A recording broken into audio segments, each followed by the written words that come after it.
vandaag bij mij in de vleugel het jonge muzikale talent Sven Smeets. Verder een koperquintet van de Philharmonie Zuid-Nederland. Mijn speciale gast, hij is een jongen van Diemen-Zuid, maar hij veroverde heel Nederland. De beste rapper van ons land, Lange Frans. Welkom bij Lef.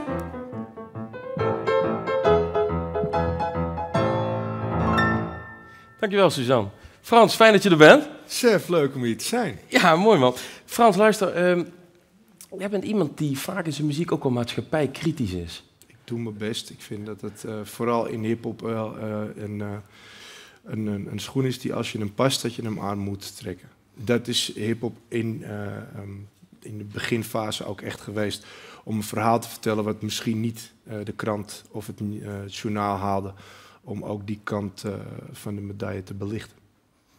Dat doe je nu nog steeds. Aan de andere kant, je bent natuurlijk zelf ook wel eens vaker in het nieuws. En dan en denk je dan ook niet bij jezelf van ja, ben ik nou degene die dat moet doen? Of zie je dat echt los van elkaar? Nou, ik kan het alleen maar doen als het me echt oprecht aangrijpt. Ik moet er wel een oprechte emotie bij hebben. Als ik bij muziek geen oprechte emotie zou hebben, dan zou ik wel housemuziek maken.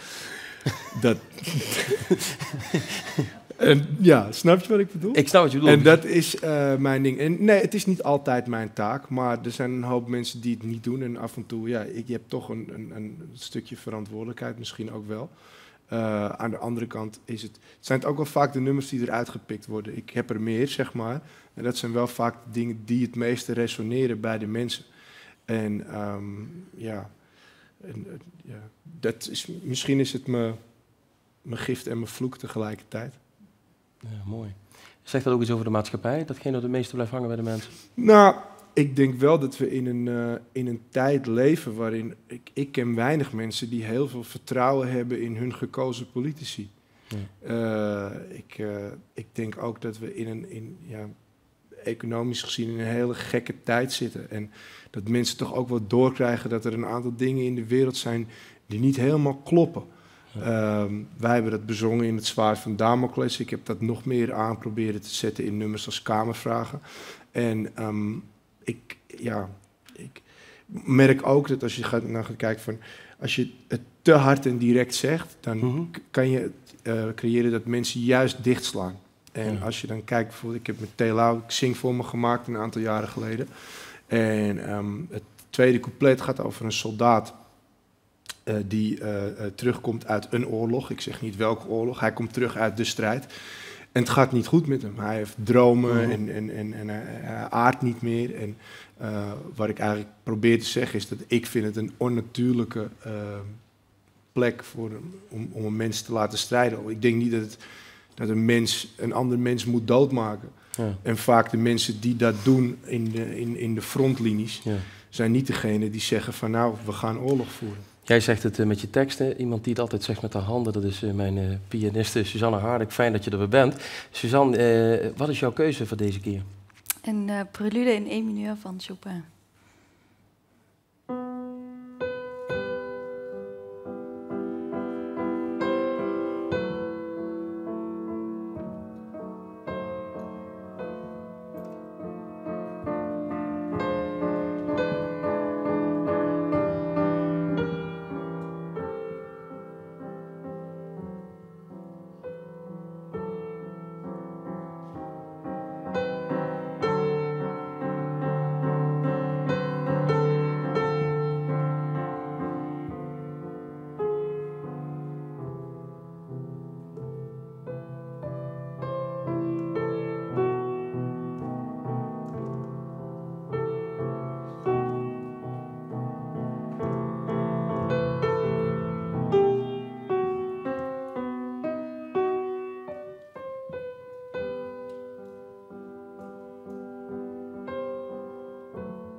Waarom deze keuze? Prachtig overigens. Ja, je krijgt maar 1 minuut de tijd. En Chopin schreef 24 preludes in alle verschillende toonsoorten. En hij vond het ook een uitdaging in de sport om in heel kleine stukken heel veel te zeggen. En eigenlijk is het een stuk over 1 noot. Je hebt steeds deze noot. Die komt wel 10 keer, wordt die herhaald, en steeds klinkt die anders. Dus dat is heel bijzonder hoe Chopin met 1 woord eigenlijk steeds iets heel indringends wil zeggen. Dus dat is ongelooflijk, hoe je in 1 keer in een andere wereld wordt meegesleurd. Ja. Dus dat wilde ik laten. Frans, ben jij opgegroeid in een muzikale familie? Ja, zeker. Mijn vader heeft altijd heel veel theater gedaan, ook vroeger. En mijn moeder heeft altijd gezongen, piano gespeeld, fluit. Zat altijd nog steeds zit in koren en dat soort dingen. Ja. En ja, er werd altijd heel veel muziek geluisterd bij ons. Klassiek, maar ook Buena Vista Social Club, dat soort dingen. Joe Cocker, ja, de meest uiteenlopende dingen. En toen op een gegeven moment ontdekte ik zelf hip-hop. En toen was het gebeurd. En toen was het afgelopen. Ja, ja, maar ben je wel thuis opgegroeid met die klassieke muziek dan? Ja, zeker. En we zijn vroeger ook wel naar concerten geweest. En nog steeds, ik luister ook heel veel naar de klassieken in de auto. Vind ik zeer ontspannend. Ik merk ook dat als je luistert naar klassieke muziek in de auto, je een stuk minder verkeersboetes maakt. Een stuk minder snelheidsovertredingen. En als je toch op dingen rijdt met een tempo van 120 bpm, dan wordt dat toch anders. Ja. En het brengt altijd wel weer een soort van rust, maar niet weer een slapende rust, maar wel, bijvoorbeeld het stuk wat net gespeeld werd, ja, je krijgt, het raakt toch heel veel snaren, letterlijk ook. Ja. En, het grijpt je, hè? Het grijpt je echt aan en ik vind het prachtig. En er wordt natuurlijk ook, ik denk dat er heel veel mensen zijn die wel van klassieke muziek houden en het kennen zonder dat ze het weten. Neem bijvoorbeeld de intro van Star Wars. Ja. Jij weet uit je hoofd welk stuk dat is. Ik niet, maar je weet wat ik bedoel. Dat is een fantastisch, episch stuk is dat. Ja. En dat heb ik ook altijd, dat soort dingen vind ik altijd schitterend. Ja, heel bijzonder. Leuk om van jou te horen, Frans. We gaan nu luisteren naar een ongelooflijk groot talent. 18-jarige Sven Smeets. Hij is winnaar van het Limburgse Bond Muziekgezelschap Jeugd Solistenconcours in de 2e divisie. Hij speelt tenorsaxofoon bij de plaatselijke fanfare Sint Cecilia. In een speciale bewerking van Bas Klabbers speelt hij voor u in Arcadie van Jules Demerseman. Begeleid door Suzanne Hardik aan de vleugel en een koperquintet van de Philharmonie Zuid-Nederland.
Sven, ja, fantastisch gedaan. Het was 18 jaar, dan noemen ze dat een talent. Maar wat ik me dan afvraag, als je nu 18 jaar bent, dan worden toch dingen veel interessanter dan die saxofoon spelen. Of hoe voel jij dat? Nou, ja, ik voel het zelf niet zo. Heel eerlijk zijn, hè? Nee, daar ben ik heel eerlijk in. Ik vind zelf, het is iets wat je goed kan. En muziek is emotie. En mijn voornaamste doel is, als ik iets speel, om een verhaal te vertellen voor mensen wat herkenbaar is. Waar je jezelf in kan terugvinden en wat mensen aanspreekt. En wat ik vooral denk is dat je kan wel een sport beoefenen, zoals ik doe ook voetballen. Maar er zit ook emotie in. Maar je probeert niet als je voetbalt iemand een verhaal te vertellen en hem daarmee aan te spreken. En ik vind het mooi, met muziek ontroer je mensen. Maar met muziek kan je ook mensen steun geven. Ja. En het mooie daarvan vind ik zelf, dat ik daaraan kan bijdragen. En op een positieve manier. Wat mooi, man. Dat je het zo, pas 18 jaar en dan zo in het leven staan. Dat vind ik heel bijzonder. Dat vind ik echt heel... Suzanne, als je Sven zo hoort praten, dat is toch ongelooflijk? Ja, echt volwassen al. Ja. Dan begrijp je waar het over gaat. Ja. Ze zeggen wel eens, muziek maakt intelligent. Dan denk je dat het zo is, Frans? Ik hoop het. Helemaal mee eens. Ja, het is in ieder geval oprecht een universele taal. Ik was eerder deze week even in het buitenland en ik moest daar wat opnemen. En het was in Turkije. En die jongen sprak slecht Engels. Maar toen we helemaal in de studio zaten en er moest gebeuren wat er moest gebeuren, werd het in één keer makkelijk. En dan met wijzen en harder en zachter en dingen luisteren en refereren, ben je er ineens. Ja, en dat vind ik het prachtige van muziek. En ik snap heel goed wat je bedoelt met het voetbalvoorbeeld. Ja. Voetbal kan heerlijk zijn om zondagochtend eventjes een flink potje te zweten en een paar ballen te trappen. Maar lichamelijk top, maar geestelijk heb je de muziek nodig. Sven, je wilt er dus denk ik ook wel echt je beroep van maken? Ja, zeker. Dus echt keuze is gemaakt al? Ja, kijk, er wordt altijd gezegd, is er wel werk in? Maar ik denk, als je er echt voor gaat, en als je het echt wil, je promoot jezelf, dan komt er wel werk. Ja, ik denk dat je daar een fantastische mentaliteit mee hebt. Ik vind het ook super dat je hier bent. En er zijn in ieder geval 5 mensen hier die daar een beroep van hebben gemaakt. En in een prachtig orkest spelen, namelijk de Philharmonie Zuid-Nederland. En ik ga nu even naar ze toe, want ze gaan iets heel moois voor ons spelen. Een fantastisch koperquintet van het prachtige orkest, de Philharmonie Zuid-Nederland. Hoe is het nou om zo in een kleine setting met elkaar te spelen in plaats van normaal het hele grote orkest? Nou, eigenlijk is dat het leukste wat er is natuurlijk met een klein groepje spelen. Want dan is dat er geen dirigent voor die gaat storen. En dan ga je die dingen zelf uitzoeken. een dirigent stoort? Soms wel. Nee, is een grapje natuurlijk. Maar het kamermuziek spelen is natuurlijk gewoon op de vierkante centimeter, millimeter werk natuurlijk. Hè. Je moet goed naar elkaar luisteren en het komt echt heel precies. Zojuist gespeeld met Sven Smeets. Hoe voelt dat met zo'n jong talent? Passie, de bevlogenheid? Nou, ontzettend muzikale jongen. Ik bedoel, we hebben dat stukje 1 keer doorgespeeld. Het is zeer goed. Zeer goed. Mooi van stemming en mooie voordracht. Prima. Te gek. Wat gaan jullie voor ons spelen? We gaan een compositie spelen van Enrique Crespo. Dat is een Uruguayaan en die heeft een suite Americana. Dat bestaan allemaal Zuid-Amerikaanse liedjes. En het eerste deel gaan we nu spelen is Ragtime. We gaan genieten. Het koperquintet van de Philharmonie Zuid-Nederland.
fan. Dat is natuurlijk fantastisch, maar je hebt toen net ook al samen met ze gespeeld. Hoe is dat nou voor jou om met dit soort topmuzici samen te spelen? Nou, met topmuzici samenspelen is geweldig. Muziek samenspelen met mensen is al mooi.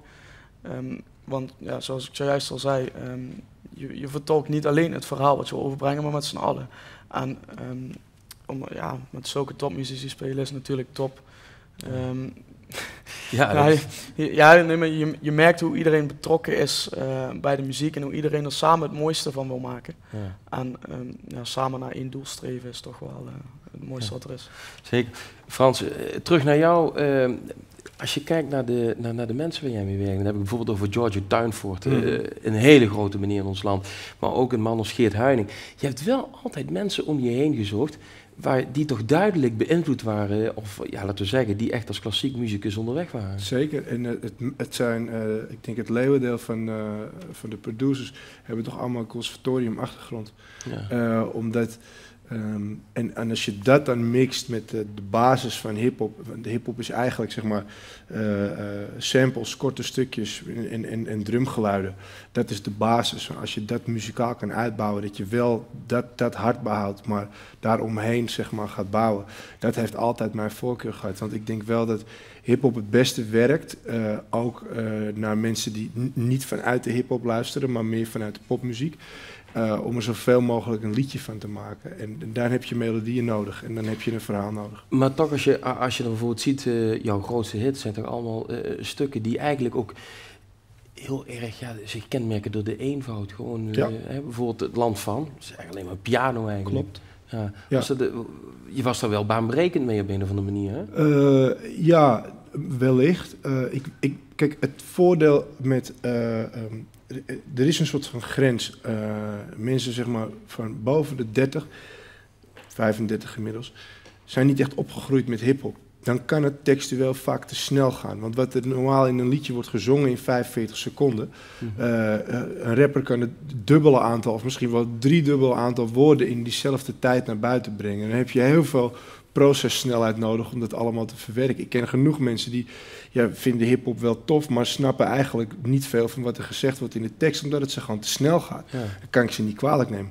Het voordeel wat wij hebben geprobeerd te creëren is, als je nou de helft van de muziek weghaalt en je doet het tempo ietsje naar beneden en je maakt het wat meer spoken word, dan komt het bij net wat meer mensen in één keer aan. En dat vind ik wel belangrijk. Mijn moeder is altijd een goed klankwoord daarvoor. Als zij er niks van snapt, dan moet ik het opnieuw gaan doen. Weet je? En als zij het ook in één keer hoort en zegt van ik hoorde meteen wat je zei en ik snapte hem en ik voelde het, vooral dat, dan weet ik dat ik op de goede weg zit. Ja. Je hebt natuurlijk verschrikkelijk veel gedaan, verschrikkelijk veel mee mogen maken in de muziek al. Godzijdank. Godzijdank. Heb je nog een grote droom?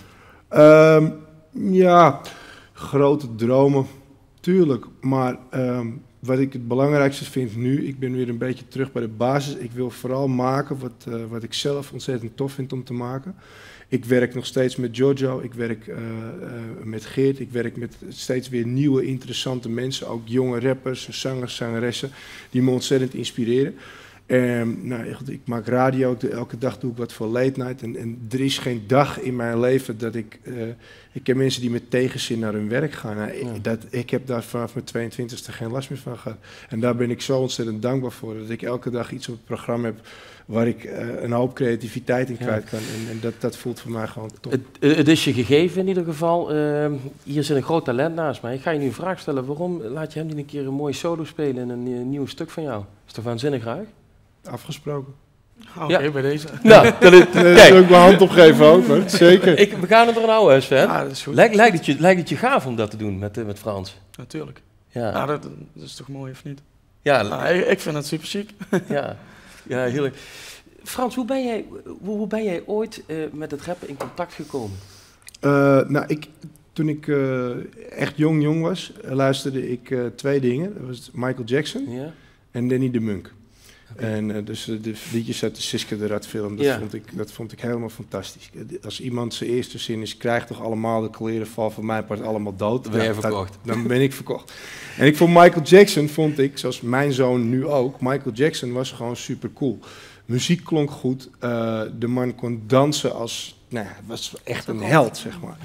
Ja. En dat was wat ik kende. En op een gegeven moment hoorde ik rapmuziek. En dat was voor mij een soort van perfecte combinatie tussen dat hele ruige straatse van wat ik al kende van Siska de Rad. En dat hele muzikale en stoere en hippe van Michael Jackson. En ergens daartussen, daar lag hip-hop. En dat begon met LL Cool J en Run DMC en De La Soul en dat soort dingen. En ik had ook verder niemand van wie ik dat kreeg. Dus ik moest het allemaal zelf ontdekken. Dus ook de dingen die op televisie kwamen. MC Hammer, Vanilla Ice, alles wat er toen in die tijd werd uitgezonden. Ik vond het geweldig. Wat je ook geweldig vindt is iets wat je vandaag voor ons gaat doen. Want je toont echt lef. Hè? Speciaal voor jou. Speciaal voor mij. Speciaal voor jou. Ik zou zeggen, maak jullie maar alvast klaar, want hij gaat het echt doen. Hij zingt voor ons de Toreador-song uit de Carmen Opera van Georges Bizet. Voor heel even rapper Lange Frans in de huid van Escamillo. Begeleid door Suzanne Hardek aan de vleugel, Sven Smeets en het Koperquintet van de Philharmonie Zuid-Nederland. Dit was Lef voor deze week. Heel graag. Tot de volgende keer.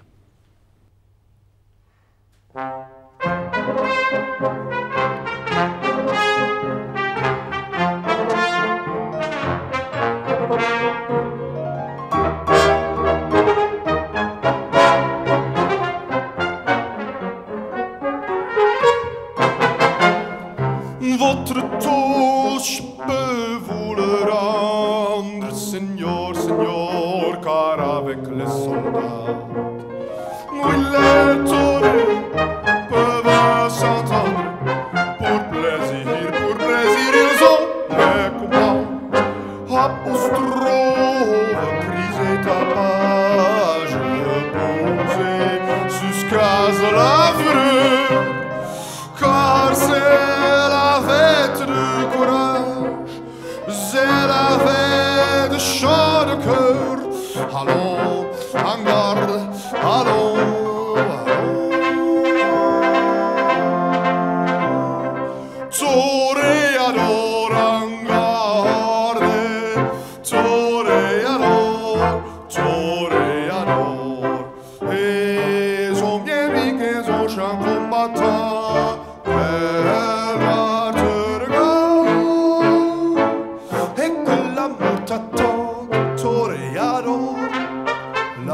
L'amour t'attend.